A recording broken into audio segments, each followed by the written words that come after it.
Ya, mengenai peristiwa ini pemirsa, kami ajak Anda berbincang dengan mantan Wakil Presiden Republik Indonesia ke-10 dan juga 12, serta Ketua Umum dari PMI dan juga DMI, Bapak Yusuf Kalla. Assalamualaikum, selamat malam Pak Yusuf Kalla. Waalaikumsalam, Ya. Ben. Ya. Pak Yusuf Kalla, mendengar tewasnya Haniyeh ini Pak, di mana pada 12 Juli kalau catatan kami, Pak Yusuf Kalla ini bahkan begitu memberikan waktu menemui Haniyeh sendiri. Apa kemudian yang disampaikan dalam pertemuan terakhir tersebut Pak Yusuf Kalla? Dalam pertemuan kami membicarakan masalah persatuan antara Hamas dengan PLO, dengan Fatah. Jadi karena saya katakan dunia Islam ini mendukung Anda, tapi Anda sendiri yang tidak bersatu. Karena itu sangat langkah yang baik apabila Anda Hamas dengan Fatah bersatu, dan mereka mengaku bahwa benar itu. Karena itu memang setelah itu mereka antara Fatah dengan Hamas ke Cina untuk, walaupun saya ajak bagaimana kalau di negara-negara Islam yang lain, dia bilang ya tentu karena Cina mendapat dukungan dari sana. Begitu juga kita bicarakan tentang perjuangan Hamas dengan menghadapi Israel dan juga hubungan-hubungan dengan negara-negara lain. Dia sangat minta dukungan dari Indonesia sebagai negara Islam yang terbesar dalam hal ini, dan tentunya masyarakat Islam saya bilang tetap membantu Hamas, pasti mendukung dengan seluasnya. Namun perlu kita juga pahami bahwa korban sudah sedemikian besar, jadi perlu kedamaian, mempercepat perundingan dengan Israel untuk mencapai ceasefire, gencatan senjata, dan mereka sedang berlangsung mengadakan pada waktu itu. Namun Israel tentu berbagai alasan mundur daripada acara tersebut. Nah itu yang, dan tentu berbagai isu yang kita bicarakan pada malam itu, pada hari itu. Oke. Pak Yusuf Kalla, bagaimana pendapat Pak JK melihat sosok dari Ismail Haniyeh ini sendiri Pak? Ia juga termasuk aktif dalam menggalang dukungan dan juga perdamaian untuk Palestina. Ya, Ismail Haniyeh ini tokoh yang luar biasa, sejak waktu intifada yang pertama, itu tahun 80 berapa, itu Haniyeh sudah ikut serta memimpin generasi muda waktu itu sampai dia menduduki yang tertinggi pimpinan. Dia pernah Perdana Menteri Palestina pada saat setelah pemilihan umum yang kemudian dibatalkan oleh Palestina sendiri karena Amerika tidak setuju dan sebagainya. Jadi kemudian memimpin politik Hamas, khusus Hamas, dan orangnya baik, orang cerdas dan juga sangat teguh pendiriannya, walaupun dia sebenarnya pada hal percakapan itu dia sangat ingin segera menyelesaikan gencatan senjata demi untuk rakyat Hamas itu sendiri dan sebagainya, dan teguh pendiriannya dia tersebut. Oke, Pak Yusuf Kalla, kalau kembali kita melihat pertemuan antara Pak Yusuf Kalla dengan Ismail Haniyeh pada 12 Juli, ini kan nampaknya ada urgensi yang dibawa, karena Pak JK mungkin kurang lebih hanya 2 jam dari Indonesia datang ke Doha, kemudian kembali lagi ke Indonesia. Apa yang menjadi highlight yang disampaikan oleh Haniyeh di situ, Pak? Ya, seperti kita katakan tadi, dia ingin perdamaian, ingin mendapat dukungan dari Indonesia. Saya bilang Indonesia, rakyat Indonesia dan pemerintah juga mendukung Hamas. Itu juga secara diplomasi, Menlu kita Ibu Retno sangat keras perjuangannya di PBB, di mana lembaga-lembaga internasional, Indonesia ikut serta. Saya bilang jangan mengharap kita bisa contohnya ikut berperang, karena pertama Indonesia jauh, dan ini juga sulit sekali menghadapi Israel yang didukung oleh Amerika. Dan itu sepakat bahwa bagaimana kita mendukung perdamaian segera untuk mengurangi korban yang begitu banyak sudah yang terjadi, dan karena itu bagi dia posisi Indonesia sangat penting untuk mempengaruhi di dunia ini. Oke. Nah, Pak Yusuf Kalla, pasca peristiwa ini sudah adakah kemudian komunikasi atau pembicaraan lebih lanjut dengan pihak Hamas kepada Bapak secara khusus, karena kemudian tidak bisa dipungkiri Pak adanya peningkatan tensi dari kondisi di Palestina atas terbunuhnya Ismail Haniyeh ini?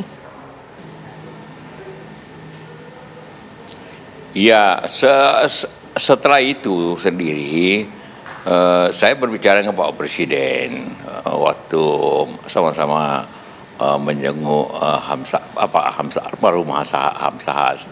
Saya bilang mereka ingin ke Indonesia setelah dari Beijing, dan Pak Jokowi setuju ke Indonesia, namun ya dengan keadaan ini tentu tidak terjadi seperti itu. Ya memang kemungkinan tensi itu pasti terjadi karena pemimpinannya terbunuh, pasti pasukan Hamas dan juga negara-negara yang dekat kayak Lebanon atau Turki, Iran, pasti tentu juga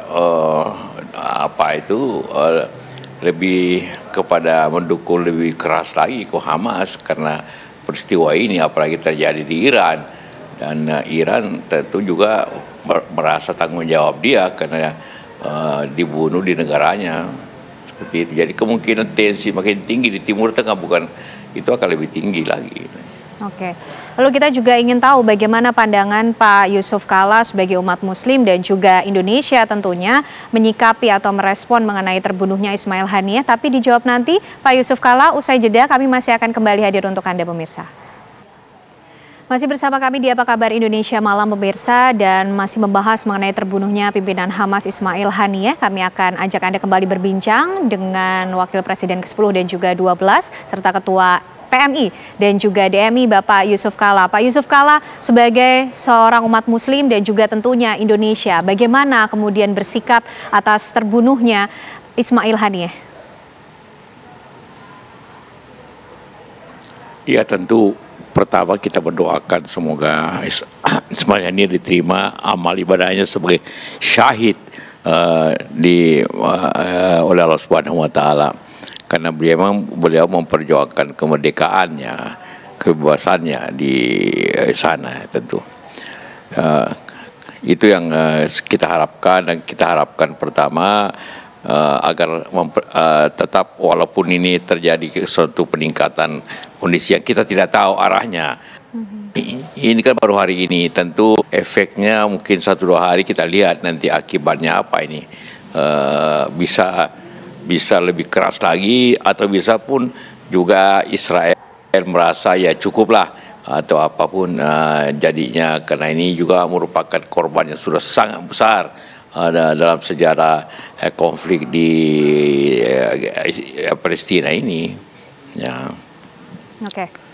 Ya, Pak Yusuf Kalla, ini pernah juga dimintai untuk bisa melakukan assessment atas perdamaian di Palestina. Sejauh ini seperti apa sih Pak JK? Ya ini sangat komplikasi jadinya, karena seperti tadi antara mereka sendiri terpisah, antara Fatah dan ini, kedua Israel itu mendapat dukungan dari negara-negara Barat awalnya, ya tentu sampai sekarang seperti Amerika. Jadi yang menentukan ini bagaimana menyelesaikan ini pihak Gaza sendiri, pihak Hamas, pihak Israel dan Amerika. Cuma 3 yang bisa mengatasi masalah ini sebenarnya para dewasa ini. Jadi kalau sekarang Ismail Haniyeh tentu sudah meninggal, tewas, maka yang akan lebih berkuasa nanti Yahya Sinwar, panglima tentaranya Hamas, itu nanti yang menentukan, dan juga nanti penggantian politiknya yang merupakan dulu juru runding yang akan menggantikan Ismail Haniyeh. Ya itu kita lihat perkembangannya 1-2 hari ini. untuk mengetahui apa masa datang ini di sana. Oke. Ya, tapi Pak JK, pasca kemudian terbunuhnya Ismail Haniyeh, pimpinan Hamas ini, kemudian pemimpin tertinggi di Iran, Ayatollah Ali Khamenei ini menyatakan bahwa akan memberikan hukuman keras bagi Israel pasca terbunuhnya Haniyeh. Bagaimana Pak JK melihat hal ini?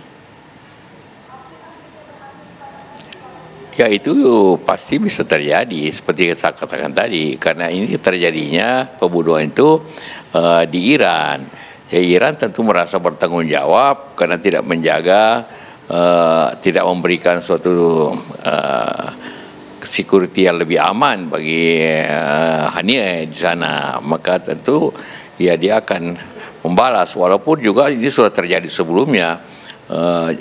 Dia punya panglima di Syria, jadi orang ya Iran ini kan juga tewas dari pemboman di konsulat Iran di Syria, ya, dan Iran membalas dengan menembakkan roket atau membalas dengan roket dan drone ke Tel Aviv atau ke Israel, tentu menggambarkan tensi lebih tinggi, tapi setelah itu juga berhenti. Tapi ini kan lebih menjadi perhatian lagi, yaitu tentunya, dan persenjataan selama ini Hamas kan diisukan banyak dari Iran, tentu mungkin lebih banyak lagi mereka masukkan ke Hamas nanti. Artinya ya benar bahwa Iran itu kemungkinan besar akan lebih baik membalas sebagai rasa hormat kepada ini pembalasan, karena artinya kalau benar ini Israel, dan kemungkinan besarnya memang Israel, berarti Israel ini mau memasuki wilayah Iran kan? Oke, ya. Pak JK, sedari awal kita juga tahu bahwa PMI ini begitu concern, memberikan perhatian khusus dan juga bantuan di konflik yang terjadi di Palestina, khususnya juga di Gaza. Nah, sejauh ini bagaimana Pak perkembangannya? Ya, PMI juga pemerintah serta Basnas banyak melaksanakan upaya memberikan bantuan, mengirim bantuan dari Indonesia juga. Kalau PMI itu mengirimnya dari Mesir, kerjasama dengan Bola Sabit Merah Mesir. Namun sampai sekarang hanya sebagian yang bisa masuk, sebagian besarnya masih tertahan di Mesir karena Israel yang masuknya dari Rafah itu membatasi yang masuk, jadi ribuan truk di sana ngantri untuk masuk membantu para pengungsi di Gaza, termasuk apa yang kita bantukan dari Indonesia. Karena itu maka PMI sampai sekarang membuka dapur umum di perbatasan Mesir dengan Palestina untuk dapat mengirim makanan dan juga logistik yang lainnya masuk ke wilayah Gaza ya, di dekat Rafah itu. Okay. Nah, itu yang terjadi. Kita tidak bisa sekaligus memakai itu karena pihak Israel sangat membatasi. Baik, terima kasih Pak Yusuf Kalla atas perbincangan dan juga pandangannya malam hari ini di Apa Kabar Indonesia Malam. Sehat selalu Bapak, Assalamualaikum, selamat malam. Waalaikumsalam. Ya pemirsa, masih berkaitan dengan terbunuhnya pimpinan Hamas Ismail Haniyeh, kami ajak Anda bergabung dengan warga Indonesia di Iran. Ada Sayyid Idrus Al-Hamid untuk mengetahui bagaimana kondisi terkini di sana. Assalamualaikum, selamat malam Mas Idrus, waktu Indonesia. Salam dan salam sejahtera bagi masyarakat Indonesia. Ya, Mas Idrus, kita tahu hari ini pimpinan Hamas Ismail Haniyeh terbunuh. Lalu bagaimana saat ini situasi di Iran? Oke, pertama kali saya ingin mengucapkan bela sungkawa yang sedalam-dalamnya untuk seluruh umat di dunia, tentunya khususnya bagi mereka yang membela kemanusiaan dan juga khususnya untuk masyarakat Muslim serta lebih khususnya kepada masyarakat mazlum Palestina atas syahidnya Ismail Haniyeh, pemimpin pergerakan atau poros perlawanan Palestina melawan rezim Zionis Israel. Saat ini saya berada di Iran, tepatnya saat ini sekarang pukul 16.30. Keadaan di Iran sudah mulai heboh ya dari pagi-pagi dini hari. sekitar jam 2.30 dini hari kita mendengar bahwa ada serangan teror yang sangat disayangkan menewaskan atau mensyahidkan pemimpin poros perlawanan Islam Hamas, yaitu Ismail Haniyeh. Keadaan di Iran cukup kacau balau, terutama keadaan politik, tapi keadaan di masyarakat masih tetap kondusif, masyarakat tetap beraktivitas sesuai dengan sehari-harinya, tapi keadaan politik cukup memanas. Karena kenapa saya katakan keadaan politik cukup memanas? Hal ini bukan hal yang pertama kali terjadi. Penteroran terhadap pemimpin-pemimpin poros perlawanan ini bukan pertama kali terjadi ya.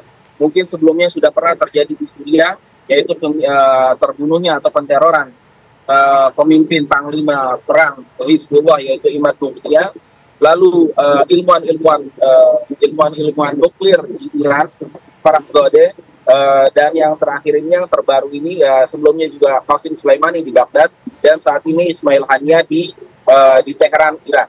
Tapi sangat disayangkan kejadian ini terjadi di pusat kota Iran, yaitu Teheran, di kota Teheran, dan itu pun terjadi di Teheran Utara, di kawasan veteran pasukan militer Iran.